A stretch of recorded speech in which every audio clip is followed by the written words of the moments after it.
James Starling here for the DeeJam YouTube channel after another matchday experience. Make sure you check out the highlights down in the description below before me and Sam here spoil the result.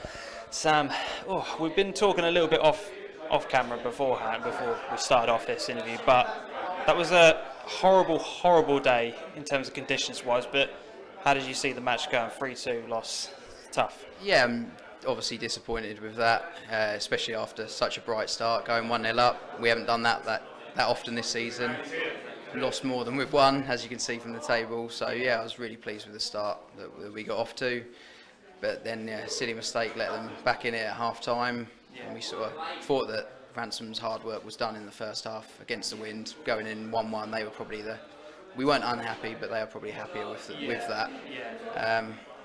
Yeah, second half they took their chances. We didn't. They dealt with the conditions better than we did, but yeah, I'm not blaming the conditions at all. No, definitely. I mean, in terms of that first half performance, I thought you guys were absolutely superb in the first part of it. Was it when you knew what direction you were playing in? Was that kind of go into your hands, or was there like a game plan at the beginning to really sort of force your initiative? There was a game plan at the start, sort of regardless of the wind as such. You're always a bit wary of it because it plays such a big part in it. But we set our game plan out and wanted to play to that regardless, and it was working. We were sort of overhitting a few balls going forward, and they running out for goal kicks and whatnot. But that was going to happen. But if we were persistent with that and kept getting the ball forward quickly to our three front men, you know, we thought that would pay off for us. So that's why the game plan didn't actually change first or second half, really. Yeah, definitely. And you know, we kind of spoke a little bit off camera, but in terms of how the season has been going so far, the difference between when I watched you a couple of weeks ago to now, it's just been a dramatic change already. I mean, you guys seem to really be building something up in the table. Is a little bit deceptive as to how well you guys have been doing, really. Yeah, I'm glad you've said the table's deceptive, because that's pretty much what we're saying to the players. You know, try and keep morale up. The other teams, we're getting plenty of compliments of them saying that we're not playing like our bottom of the league side, which is all nice and well, but you know, points win prizes, and you know, we're not getting them on the board quickly enough. But like I said to you off camera, we sort of started our season with 4 defeats. We've got a long way to come back. We're making changes during the season that should have been done in pre-season. You know, we've lost 7 players, including the goalkeeper and our top goal scorer. We've replaced them. We've signed about 14 new players.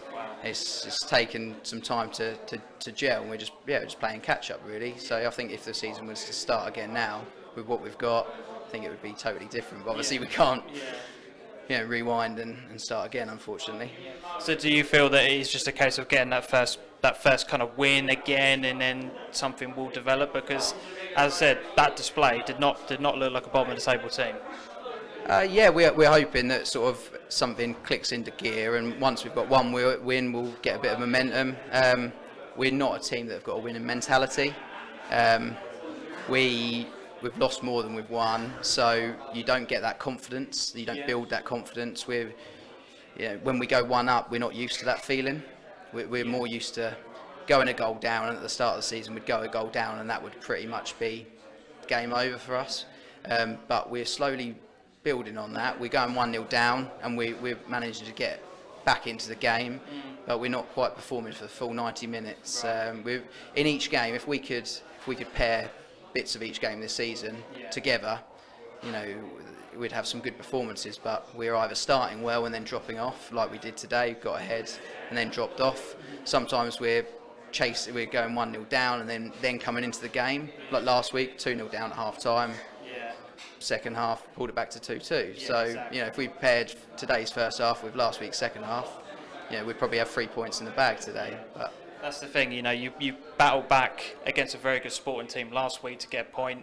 You've done incredibly well today against a Ransomes team who are right up there as well. That win, it's coming. It's nearly there. I feel like we knew that Ransomes would pose a big threat to us today. They've got several really experienced players in their side. Neil Calver in the centre of the park today, number 4. He's played in FA Vars finals. He's not a Division 1 SAL player. He's coming to the twilight of his career and he's dropped down to this level, but he's still extremely good. Ben Deacon, who came to the forefront in the second half, number 11, was extremely dangerous. He's played in the majority of his career at furlough none level. He's now again playing at Division 1 SIL, and sometimes that shows. Stephen Morris, we kept him fairly quiet today, but he's banging them in for fun. He's got 12, 13 goals, I see. We just lack that. They've got a real big goal threat. So. Well, Sam, wish you all the best for the rest of the season. Thank you very much. I said that win is literally, it's only a maritime. Make sure you guys hit the like button, leave a comment and subscribe. And until we see you next time, adios.